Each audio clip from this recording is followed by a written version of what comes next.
రైతులు రాజు చేయడమే లక్ష్యంగా తమ ప్రభుత్వం ముందుకు సాగుతుందన్నారు సీఎం రేవంత్ రెడ్డి. పంటలకు గిట్టుబాటు ధరలు కల్పించడమే కాకుండా బోనస్ కూడా తమ ప్రభుత్వం ఇస్తోందన్నారు. ప్రభుత్వం తరపున రవీంద్ర భారతిలో ఉగాది వేడుకలు జరిగాయి.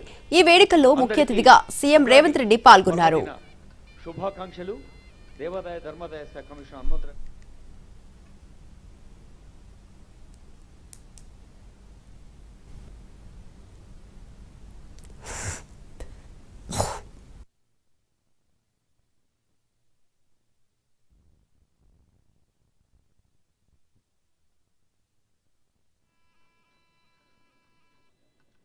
మోదానికి ప్రత్యేకంగా తీపి బెల్లం, ఖేదానికి ప్రత్యేకంగా చేదువేప, ఉత్సాహానికి రైతులు రాజు చేయడమే లక్ష్యంగా తమ ప్రభుత్వం ముందుకు సాగుతుందన్నారు సీఎం రేవంత్ రెడ్డి. పంటలకు గిట్టుబాటు ధరలు కల్పించడమే కాకుండా బోనస్ కూడా తమ ప్రభుత్వం ఇస్తోందన్నారు. ప్రభుత్వం తరపున రవీంద్ర భారతిలో ఉగాది వేడుకలు జరిగాయి. ఈ వేడుకల్లో ముఖ్య అతిథిగా సీఎం రేవంత్ రెడ్డి పాల్గొన్నారు. అవసరాన్ని విశ్లేషిస్తారు. తెలంగాణ రాష్ట్రంలో వ్యవసాయాన్ని లాభసాటిగా చేసి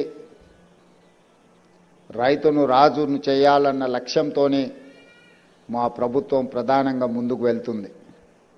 మా ప్రభుత్వం బాధ్యత చేపట్టిన తర్వాత సంక్షోభంలో ఉన్న వ్యవసాయాన్ని, రైతులు పండించిన పంటను కొనుగోలు చేయడానికి ప్రభుత్వాలు ముందుకు రాని సందర్భంలో రైతులు పండించిన పంటకు గిట్టుబాటు ధర ఇవ్వడమే కాదు, వారు పండించిన పంటకు బోనస్ కూడా ఇచ్చి ఈనాడు దేశంలోనే మొన్న కేంద్ర ప్రభుత్వం ప్రకటించిన ప్రకటనలో అతి తక్కువ రుణభారం ఉన్న రైతులు తెలంగాణ రాష్ట్రం మొదటి స్థానంలో ఉన్నదని ప్రకటించడం తెలంగాణకు గర్వకారణం.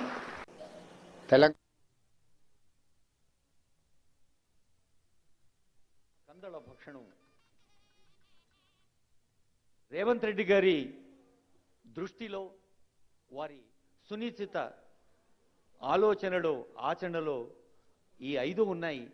తెలంగాణ ఆనాడు ధరణి రూపంలో భూతమై రైతులను బాధ పెడుతున్నప్పుడు భూభారతి చట్టాన్ని తీసుకొచ్చి రైతులకు ఉన్న కష్టాలను తీర్చి ఈనాడు రైతులు సంతోషంగా తమ యాజమాన్యపు హక్కులను పొందగలుగుతున్నారు.